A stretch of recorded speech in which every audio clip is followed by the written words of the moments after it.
From our elections to something that's supposed to be a little less complicated.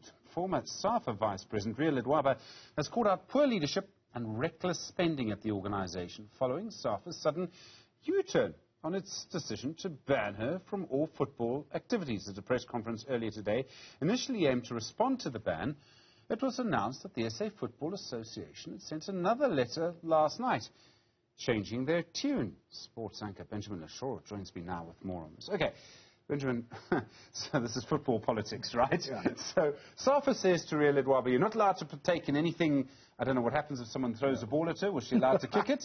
And then there's a letter last night. What did that letter say?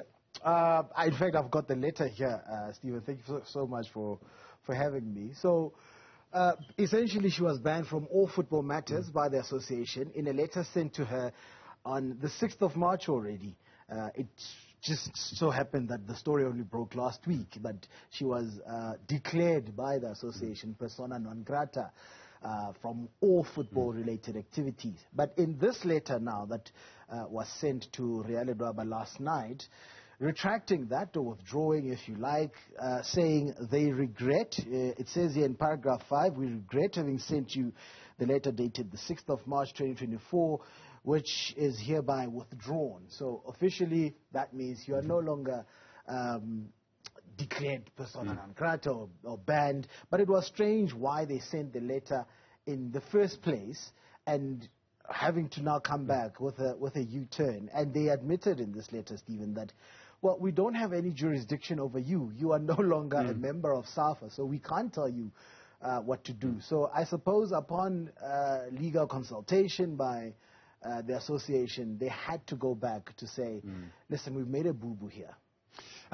Did someone say there's a line, look behind you, and basically SAFA had gone too far? I mean, that would seem to be the only way to interpret this. Yeah, some of the legal minds that I've personally spoken to have said that you can't, I mean, declaring someone persona non grata is a serious thing. It's not as simple as this, we don't want to go. It's also, there's a level of demeaning nature to it as well. So that's why Ria Ledwaba has taken it so personally, that even though this letter has come through, she's still going ahead with the litigation to, first of all, demand an apology from Danny Jordaan. Specifically, she said that she wants a public apology from Danny Jordaan.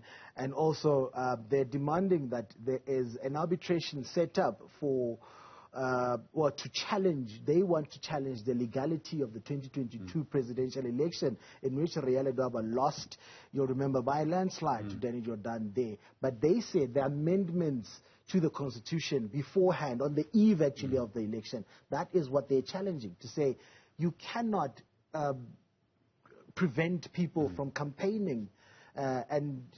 Some people might remember that that election was actually brought forward. It was supposed to be held later in the year, and all of a sudden it was brought forward to June, which gave the challenges to Danny Jordaan's incumbent position very little time to go through the regions and lobby for support.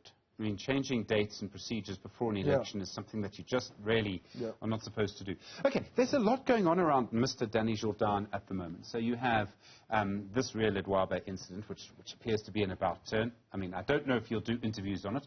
Would love to speak to him about it.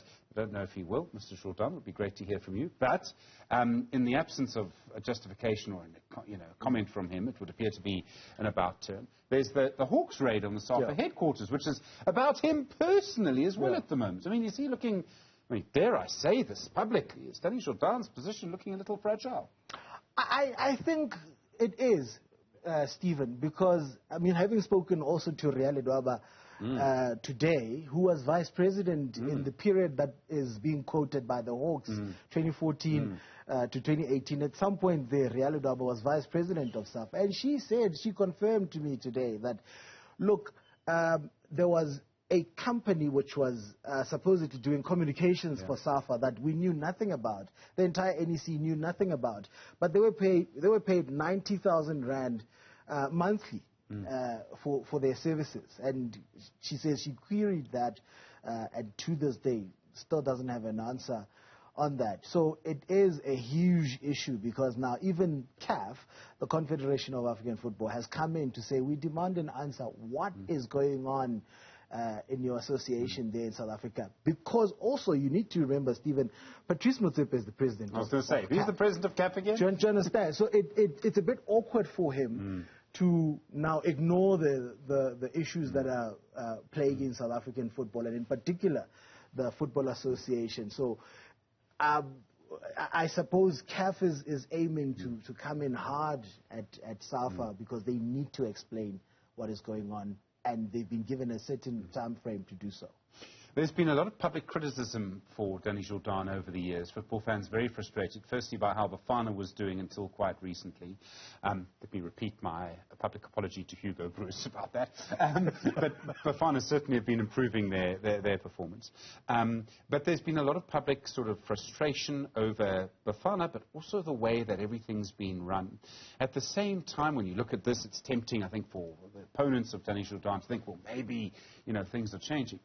But I suppose we also shouldn't forget how he was elected in the first place. There's an NEC at SAFA. There are people who support him, and for the moment will probably continue to support him.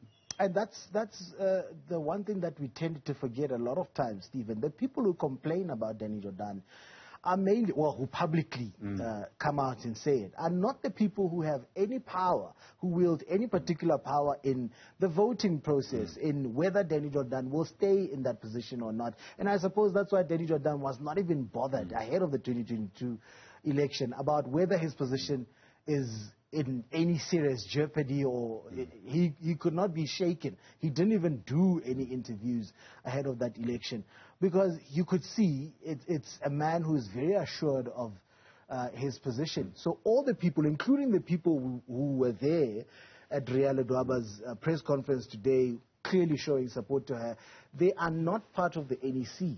And the NEC is the sole body that has the power to change whatever is happening inside SAFA. And Danny Jordaan wields incredible power within that structure, within the regions of SAFA. One of the issues we spoke about with Ria Ledwaba, and we will have that full interview this coming Sunday, we spoke about the amounts of money that that were paid to NEC members ahead of the 2022 elections. It was a very strange move. A random amount of money coming into your account, and nobody to this day can account what that money was actually for.